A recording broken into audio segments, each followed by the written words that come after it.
he mai chano pang hi ka khongai khop mai thihna thian danen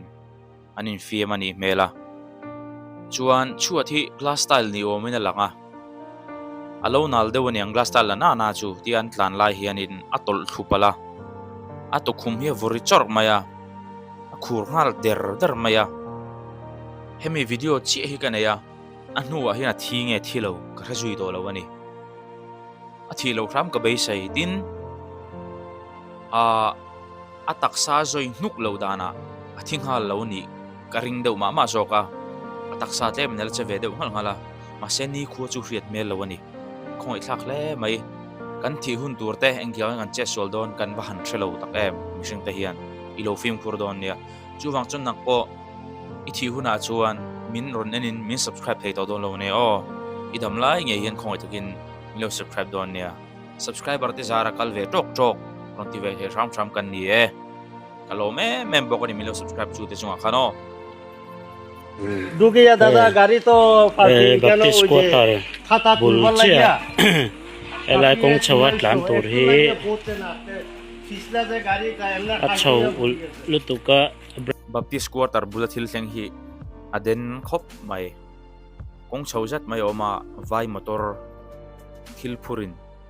azo chhawani lai kong chakami hi ti chuan a thil phuri a rita a chho boka a kwal ul em mai boka khan a engine hi na zo lo nge brake hi na zo lo ni tur ni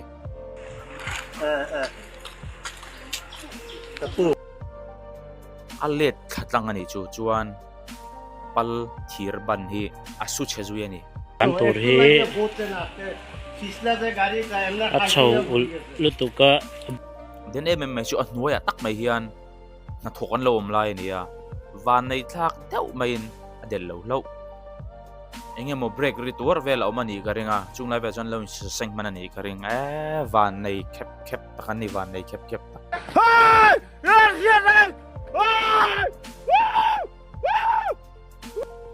tuidam kong boisa khop mai gan tuidam kong khu a contractor khu tunge ka shelova a contractor na thok thalo ni ber na langa khu zon muwa achunga action la ka ai ruk na te lo om phai chuan sarkar hian arang lamin tifel se ka du khop mai nge ph kut ka helo ama chai wen ro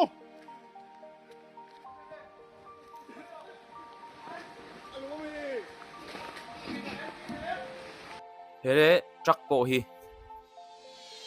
at kong chelut tuk ania tuidam kal to te chawina chiat dan kan te thayang chetak cheturu hi ne chuk box ji nal box ji chasul rat maya ma sa va nei thak teu main a driver hi anna lo ni o me hetia accident aliam la hi video nan lo la manani ama nunna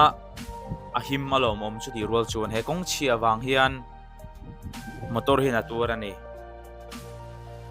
alak chuna rengot po sumtam takan seng to don lak chu chu soilo siam turtam takom ngein garing sumtam takan seng don ni khu siam thangai ro se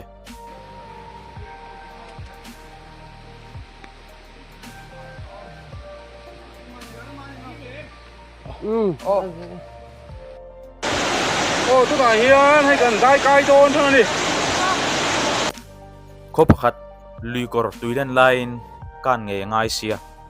kan dai kai don me kan hay dam lo tu ta hian papai hian dam lo an kan pui ni alui kor khu alen mel khop mai khau mel khop maya lui kor mai lo min ti mai the an ni lo ani o tui hi thiam lo chon mo ngal china tlunga te na ron ta lumania suara ngal china an tlalum thak ka rengun mai aden lutuk an fing ka ti chu ban kan ti don nge thing tum thing tlon an kham phaya a in ven nan ko khu fu ka ti khop mai mi than khat chu ti na chang an thin lowa I an la faw ne ti nga hian a hla om lutung na sabar ka khuang gai te hi anin pek na le dam lo throi kai an tum na an fakom hle mai ai kai don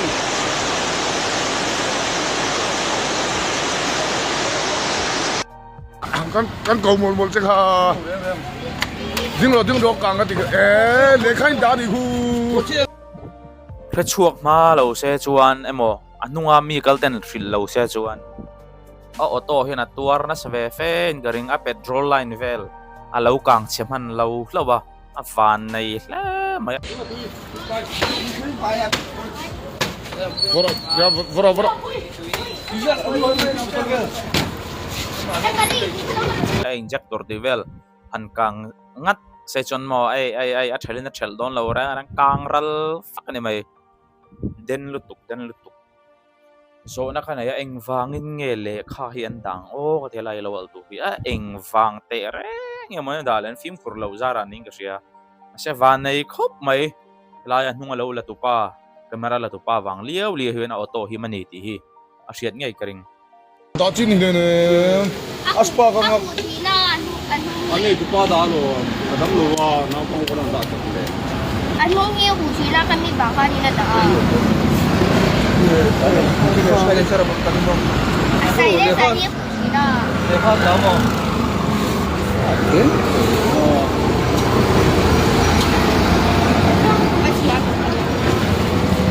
Ba kya ko mai ro wo. Ni ho dia. Soren mo. Waring ka kang tuang mo. Sibe kang. Ami ti ko. vai ho zia lo lang le ta vai pa ne chu he me trak nuwa hian an mu hui la ni he trak hi an khalai an ni lawa mi o ka tia an trak khal mi alo nuwa va mur ngot tur chuan chu ti tur khopa ni mola tong ka da lo de ubok sia ma se an trak ti do ni la trak hi khal tu danga mel bok sia a boi thak hian an mani hi chil zuya an thilo ni chan an van nei le